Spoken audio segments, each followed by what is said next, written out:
박근혜 대통령이 한미 정상회담을 하루 앞두고 미 국방부 건물인 펜타곤을 찾았습니다. 본격적인 한미 동맹 강화에 나섰지만 초미의 관심사였던 KF-X, 차세대 한국형 전투기 개발 사업의 핵심 기술 이전에는 별다른 소득을 얻지 못했습니다. 국방부 자문위원을 맡고 있는 김열수 성신여대 국제정치학전공 교수와 얘기 나누겠습니다. 어서 오십시오. 네, 안녕하세요. 예, 어제 우리 시간으로 어제 밤이죠. 이제 오늘부터 지금 보도가 많이 되고 있는데 펜타곤 방문해서 미국 측에서 성대한 환영을 받았다. 이렇게 일단은 의전에서 이렇게 받았다고 되는데 어떻게 평가하십니까? 예, 우리가 손오공 보면 손오공이 동해 번쩍 서해 번쩍 그러잖아요. 우리 대통령께서 지금 그런 모습을 보여주는 것 같습니다.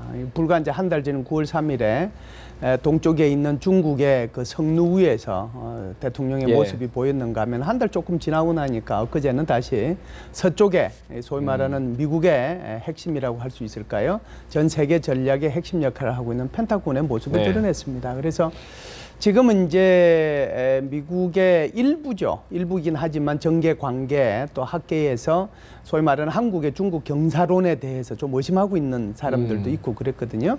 근데 그게 그렇지 않다라고 하는 것을 백악관의 모습을 드러내고 거기서 이제 일정 부분 여러 가지 행사들을 소화함으로써 한미 동맹은 튼튼하다, 같이 가야 될 존재이고 특히 이제 미국의 국무부 장관 같은 사람은 그 전날 한미 친선 우회밤 행사를 통해서 한국과 미국은 서로가 서로의 일부다라고 얘기할 정도, 더 이상 얘기할 수 없을 정도로 한미 동맹의 공고함과 강함, 정말 한 줄기 빛도 셀 수 없는 그런 그 동맹 관계에 있다는 것을 보여줬다라고 봅니다. 예.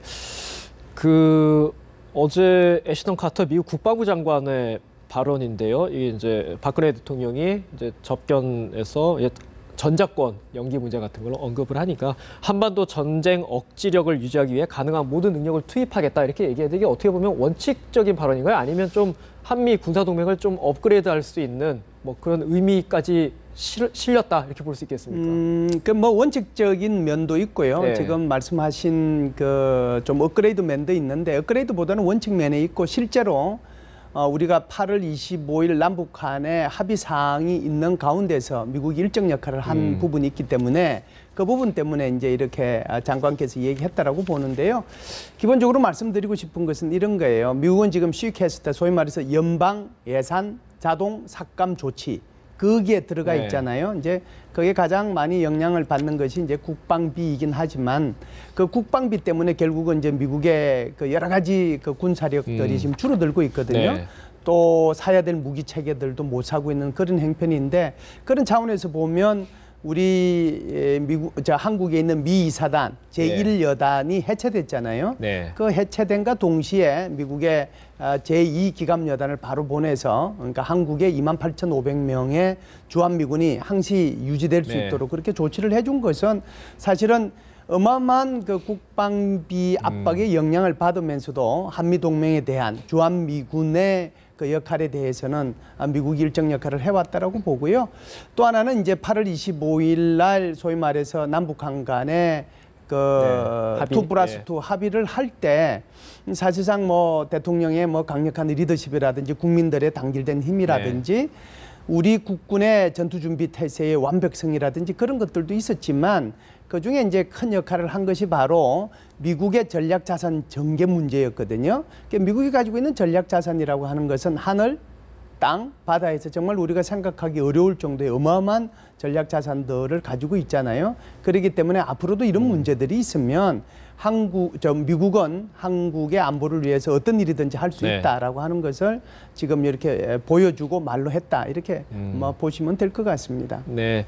일단은 이번 방미의 성과가 상당히 있다 이런 긍정적인 취지를 많이 강조해 주셨는데 네, 어쨌든 미군이 강력한 동맹을 유지하고 한반도 상황에서 언제든 투입되겠다 이런 의지는 다시 한번 밝힌 거죠.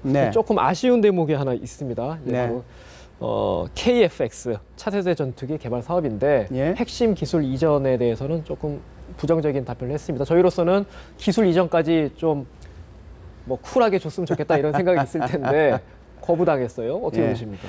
우리가 이제 나라와 나라 간의 관계에 있어서 조금 감정적인 접근을 하는 것보다는 좀 이성적이고 논리적인 접근이 필요하다라고 생각을 하는데요. 아주 쉽게 이제 말씀을 드려볼게요. 우리도 스마트폰 만들고 있잖아요. 한국에도.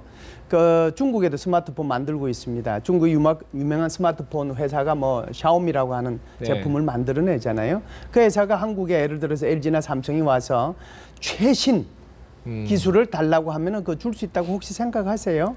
예를 들면 우리가 줄 수 있는 기술이 있고 줄 수 없는 기술들이 있는데요. 국가와 국가 간의 관계도 마찬가지입니다.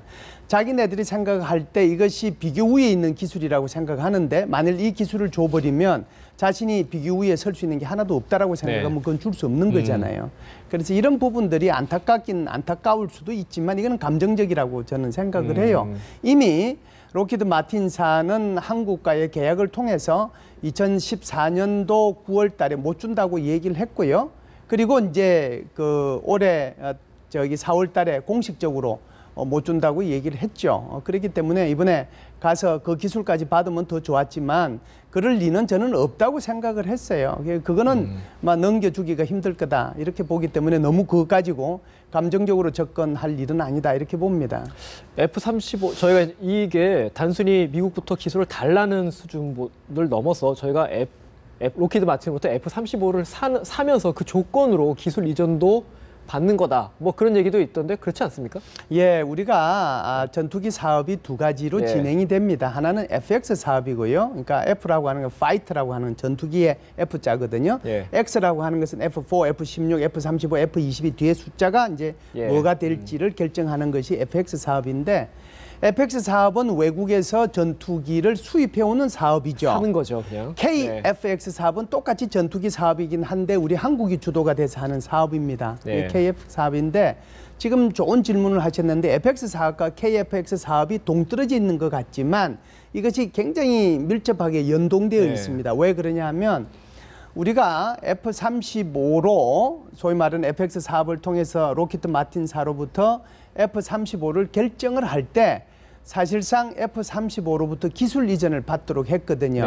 그 기술 이전을 몇 가지를 할 거냐 하는 것 가지고 상당히 그 사이에 내고가 많이 왔다 갔고요. 최종적으로 결정된 것은 21개를 넘겨주고 4개의 기술에 대해서는 미국 정부가 승인한다라고 하면 이 4개의 기술을 넘겨주겠다라고 하는 것이 최초의 계약 내용이었어요.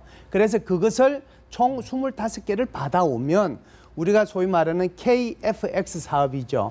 2025년까지 소위 말하는 개발비에 8조 원이 들어가고 120대의 전투기를 구매하는 데 약 10조가 들어가서 18조. 총 18조 원이 들어가는 어마어마한 국책 사업인데 여기에 그 기술을 적용하겠다라고 한 것이었어요. 그렇기 때문에 FX 사업과 KFX 사업은 밀접히 연동이 되는데 분명한 것은요.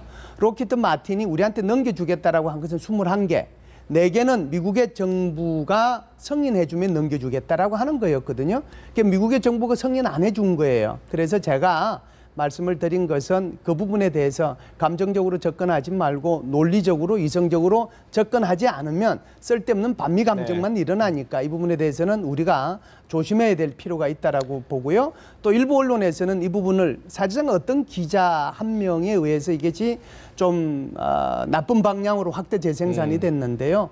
그런 식으로 접근하는 것보다는 좀 사실에 기초해서 조금은 이성적이고 논리적인 접근이 필요하다 이렇게 봅니다. 그럼 이런 지적은 나오지 않을 수 없을 것 같은데 뭐냐면 지금 말씀하신 거는 이제 록히드 마틴 또는 미국은 우리에게 4개 핵심 기술은 주겠다고 말한 적이 없는 거잖아요. 그렇죠. 한 번도 없는 건데 이번 국방장관, 펜타곤에서 열린 국방장관 회담이나 이런 그 전에서도 계속 기술 이전을 다시 거듭 요청하겠다 뭐 이런 보도가 나왔단 말이죠. 이거는 그 단계에서 국방부가 선을 그어야 되는 거 아니겠습니까? 예, 지금 좋은 말씀을 하셨는데요. 사실은 작년 9월 달에 계약을 할 때 제가 이제 좀 전에 말씀드렸다시피 21개는 협력해 주겠다, 4개는 미국의 정부 승인이 있으면 해주겠다 그랬어요. 올 4월 달에 최종적으로 4개의 기술에 대해서는 넘겨주지 못한다라고 얘기를 한 거거든요. 그런데 이제 우리 국방부에서는 올 8월 달에 국방부 장관이 서신을 보냅니다. 누구한테? 애슈트 카터 미 국방부 장관한테 이 4개의 기술에 대해서 좀 전향적으로 검토해 줬으면 좋겠다. 사실상 어떻게 보면 좀 창피함을 무릅쓰고 부탁을 한 거죠.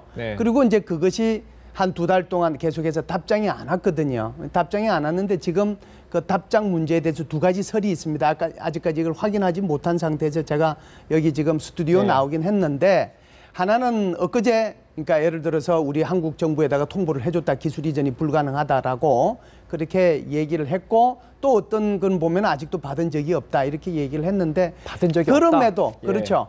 예를 들면 그러니까 답신을 받은 적이 없다라고 하는 거죠. 그럼에도 불구하고 이번에 우리 장관께서 가서 다시 그것을 요청했다는 것은 그만큼 우리로 봐서는 기술 이전과 기술 협력이 절박하다는 것을 보여주는 거고요. 다른 한편으로 봐서는 조금 더 한 발 물러서서 접근하는 것이 더 좋았지 않겠느냐 이런 생각을 합니다. 중요한 건 이런 거죠. 왜 이것이 우리 한국 사회에서 문제가 되고 있느냐 하는 것이 중요하지 않겠어요? 네. 사실상 로키드 마틴으로 봐서는 자기네들이 할 얘기 다 한 거예요. 그러면 올 4월 달부터 이번에 국정감사가 있기까지 10월 달이잖아요. 이 6개월 동안에 도대체 무슨 일이 일어나고 있었느냐 하는 거예요.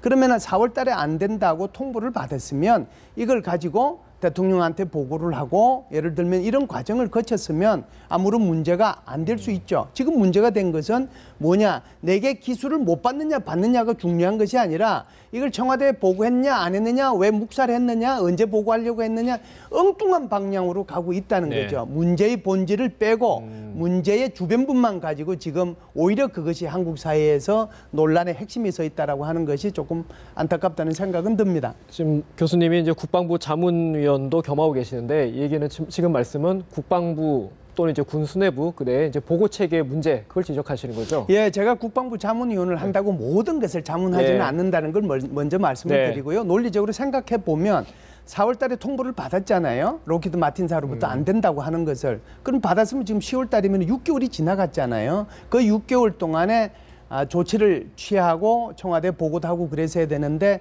그냥 있다가 8월 달쯤 돼서 편지 한 번 보내고, 그리고 이번에 다시 기술 요청을 하러 갔다는 것은 내부에서 소위 말하는 보고 계통에서 조금 문제가 있었지 않느냐 이런 생각을 하죠.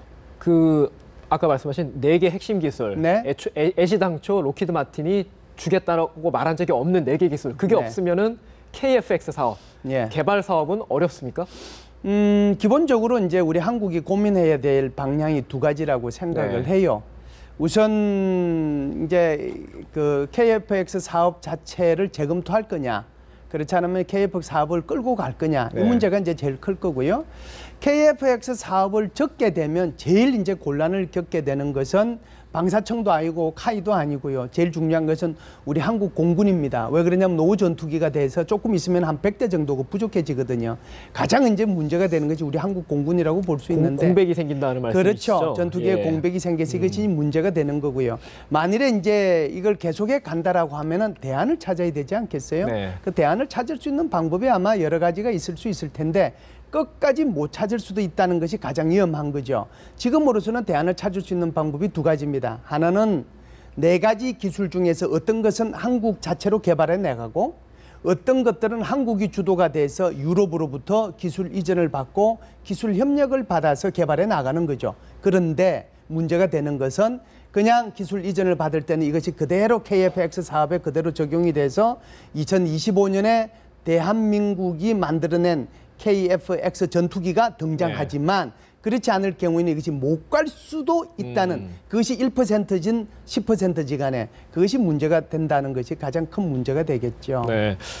어쨌든 이 4개 핵심 기술 때문에 KF-X 사업이 굉장히 좀 진통이 앞으로도 이어질 수밖에 없겠네요.